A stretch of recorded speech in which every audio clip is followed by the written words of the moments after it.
ये बात जग जाहिर है कि जो लोग मुखर होके भारतीय जनता पार्टी की केंद्र सरकार से सवाल पूछते थे,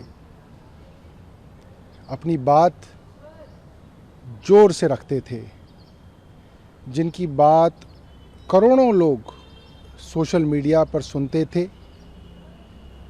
उन लोगों के ऊपर केंद्र सरकार और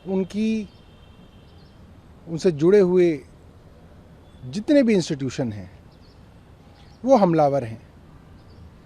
संजय सिंह जी आज जेल में हैं, महुआ मोइत्रा आज संसद से बाहर हैं।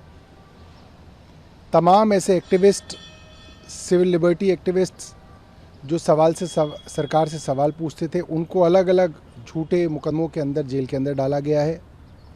तमाम वो संस्थाएं जो देश के अंदर सरकारों की पोल खोला करती थी, उनकी फंडिंग को रोकने के लिए नए नए कानून, नए नए हथकंडे अपनाकर उनकी फंडिंग रोक दी गई है।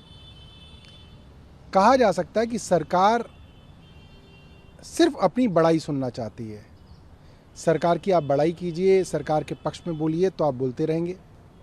सरकार से सवाल पूछने वालों की ज़ुबान बंद करने के सब हथकंडे जो हैं सरकार अपना रही है। और मेरा मानना ये है कि कुछ दिनों के अंदर अगर लोग सरकार से सवाल पूछना बंद कर देंगे तो सबसे बड़ा नुकसान देश की जनता का होगा, क्योंकि देश की जनता के सवाल जनता खुद तो नहीं पूछेगी कहीं से, इन्हीं माध्यमों से जो है सवाल पूछे जाते हैं। ये कहना कि सवाल कहीं से आए थे, मैं एक एमएलए था, मैं अगर संसद में या विधानसभा में सवाल पूछूंगा, जाहिर सी बात है वो मेरी पर्सनल नॉलेज नहीं हो सकती, ये संभव ही नहीं है।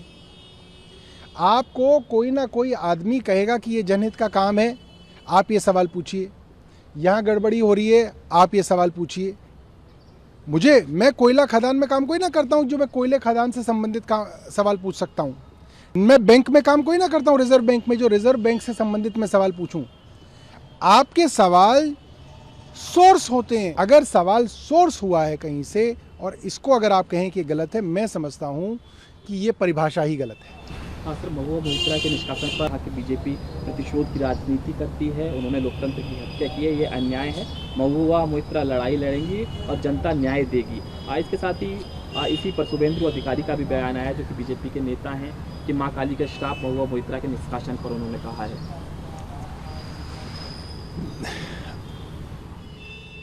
देखिए, जिस तरीके से ये तानाशाही सरकार कर रही है, कोई भी आदमी, चाहे वो भारतीय जनता पार्टी का समर्थक ही क्यों ना हो, अंततः उसका नुकसान है।